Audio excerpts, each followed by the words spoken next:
time while he was flying his aircraft.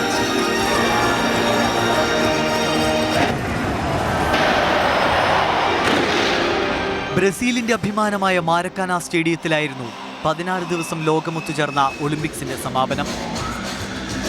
Laser ഷോയിലൂടെ Christ റെഡീമറിനെ അവതരിപ്പിച്ചു തുടങ്ങിയ സമാപന പരിപാടി ഓരോ നിമിഷവും ലോകത്തെ ആനന്ദിപ്പിച്ചു.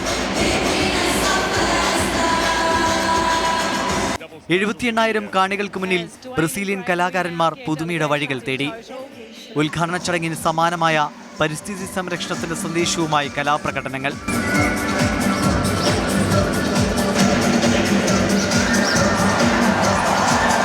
ഒപ്പം ഇമ്പമേകി സംഗീതം, സാമ്പ നർത്തകിമാരുടെ ചടുല ചലനങ്ങൾ.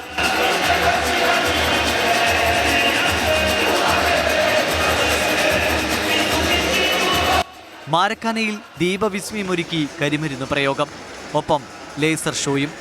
നന്ദി പറഞ്ഞ സംഘാടകർ.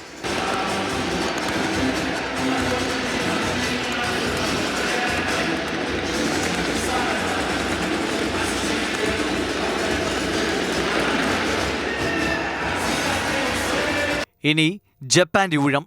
ഒളിമ്പിക് പതാക ടോക്കിയോ മേയറുടെ കൈകളിലേക്ക്. ഒടുവിൽ കലാശക്കൊട്ടായി സംഗീതവും നൃത്തവും. വിട അറിയോ, നന്ദി ബ്രസീൽ. ഫുട്ബോളിനപ്പുറം വളർന്ന മനസ്സുമായി 16 ദിനരാത്രങ്ങൾ ലോകത്തെ സന്തോഷിപ്പിച്ചതിന്. Olympic desk, Mathrubhumi news.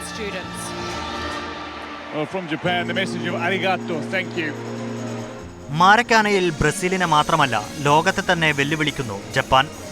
സമാപനത്തിൽ Brazilian പരിപാടികളെ നിഷ്പ്രഭമാക്കിയാണ് ജപ്പാൻ ടോക്കിയോയിലേക്ക് ലോകത്തിന് സ്വാഗതമോദിയത്. ടോക്കിയോ മേയർ ഒളിമ്പിക് പതാക ഏറ്റുവാങ്ങിയതിന് പിന്നാലെയെത്തി ജപ്പാന്റെ വിസ്മയം. ഒരുക്കങ്ങൾ ഇപ്പോഴേ പൂർണ്ണതയിലേക്ക് എത്തുന്നു എന്ന് തെളിയിക്കുന്ന ദൃശ്യങ്ങൾ.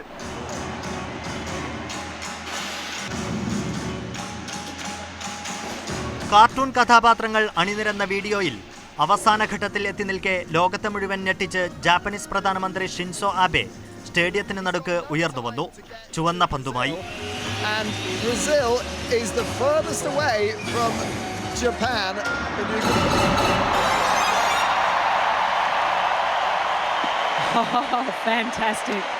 ഇനി കാത്തിരിക്കാം 4 വർഷം.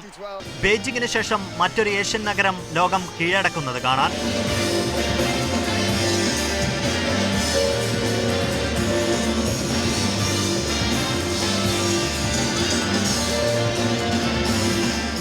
Olympic desk, Mathrubhumi news.